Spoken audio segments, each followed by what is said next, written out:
Ashley Jacobs shares update on relationship with ex Thomas Ravenel, plus Southern charm Alum poses with her 2 kids. Ashley Jacobs offered an update on where she stands with ex-boyfriend Thomas Ravenel on her Instagram story on Monday. Years after her last appearance on Southern Charm, Ashley, 40, who has since started a family with husband Mike Appel and moved from Charleston, South Carolina, to Santa Barbara, California, posted a throwback photo of herself and Thomas, 62, in honor of Cinco de Mayo. 8 years I've known this guy, Thomas Ravenel. Happy we're still friends to this day. Ashley declared in the caption of her May 5 post, which included an image of herself and Thomas from May 2017. As Southern Charm fans will recall, Ashley and Thomas dated for about a year and a half before splitting in 2018. Throughout their relationship, Ashley was known to feud with Thomas' former girlfriend, Catherine Dennis, 33, who was also featured on the show. Following her run on the series, Ashley began dating Mike in 2019, and she went on to get engaged to the clothing brand owner in March 2021. Then, after their wedding in June 2021, the couple welcomed their first child, son Grayson Maxwell, in August 2021. 3 years later, in November 2024, Ashley and Mike welcomed baby number 2. First Thanksgiving as 4. Happy Thanksgiving from our family to yours, Ashley and Mike wrote in the caption of an Instagram photo of themselves with their 2 sons at the time. As she applauded Kelly Dodd, 49, for having her back against Heather, 54, and pointed out that Lewis, 50, had spent thousands on Heather and their friends during a trip to Street Barts, the 52-year-old Real Housewives of New Jersey star shared her thoughts on people who judge and looked back at some family drama involving the former fiancé of her brother, Joe Gorga, 50. I love how Kelly had my back because with Heather McDonald, because she was talking asterisked about me, Teresa revealed on the May 1 episode of Turning the Tables. I called Kelly. I was like, I can't believe Heather was talking asterisked about Lewis and I. According to Teresa, Heather didn't have an issue with Lewis when he was dropping thousands on them at Nikki Beach. Lewis was great then, when Lewis picked up the tab at Nikki Beach in Street Barts. Because when you go to Nikki Beach, the tab's usually between $5,000 to $10,000 because they bring out all bottles of champagne and everything. And Lewis did pick up the tab that day with no hesitation, she recalled.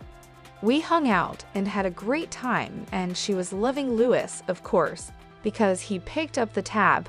To talk asterisk to afterwards, it was asterisk kicked up. It really was. After telling Kelly that she couldn't believe Heather was spewing negativity about Lewis, Teresa said Kelly contacted Heather, asking, "Why are you talking asterisk about Lewis and Teresa?" And in response, Heather reportedly said, "I had Teresa's back." "No, you didn't, girl. No, you did not," Teresa replied on her podcast. "You don't say asterisk about my husband." Okay, that's it. I unfollowed her on Instagram. She's another person that's out. I want nothing to do with her. In recent years, Teresa and Louis have faced plenty of backlash over their courtship, Louis' controversial past, and most recently, the millions they owe in back taxes. But as noted by Teresa, she wishes people wouldn't always go after what they see publicly. There's a lot of things that are left out, unfortunately. So do me a favor, please, everyone out there, do not judge. Judging is the worst quality anyone could possibly have, she stated. No one should judge anybody. Looking back at her childhood, Teresa admitted that she was judgmental, likely due to her upbringing. Growing up with Italian parents are very judgy. I remember my brother's first fiancé. Her father went away to jail, she shared.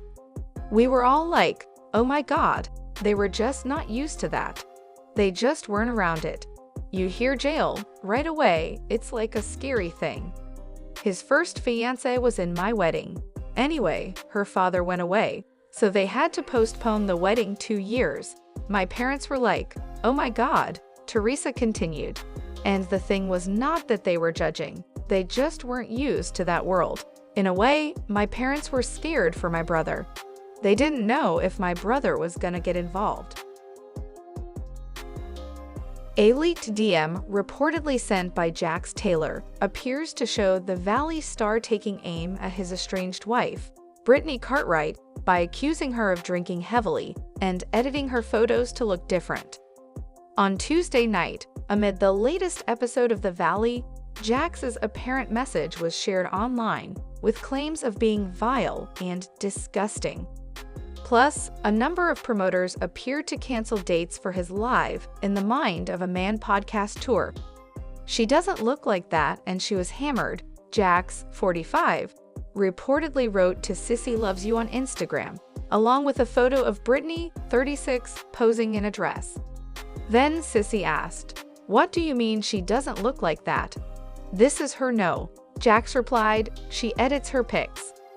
In the caption of their post, Sissy revealed there were far harsher DMs than the one they shared. "These are the nicest I could find. I've always been very open to Jax. After everything he did, I always held the hope that he would actually change and he would be a family man," they explained in part. But if you think about it, this is like this for at least a decade plus that we know of, and probably even 2 decades. Sissy went on to suggest that Jax only does therapy during filming and asked, "Does he even want to change?"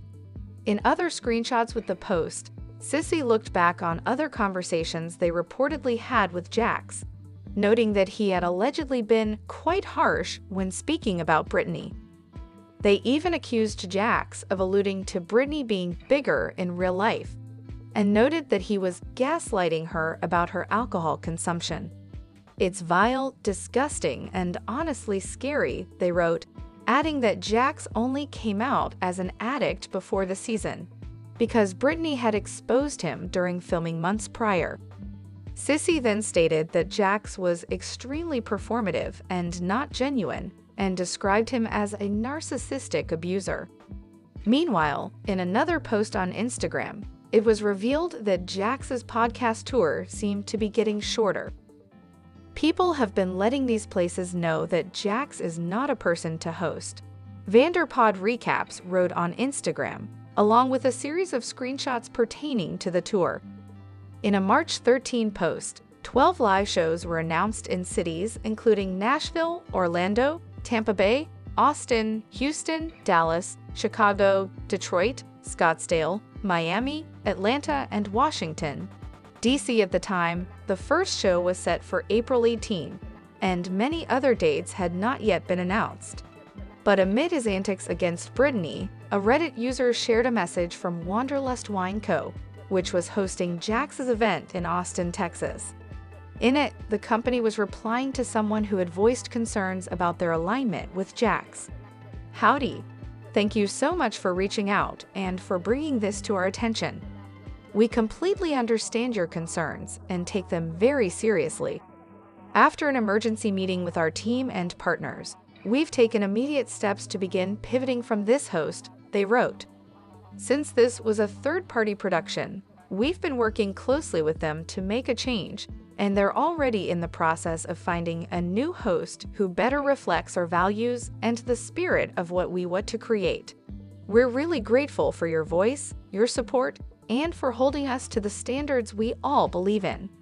Although tickets are still available for the Wanderlust Wine Co.'s event, Vanderpod Recap stated that it was missing from a recent post from In the Mind of a Man's Instagram account.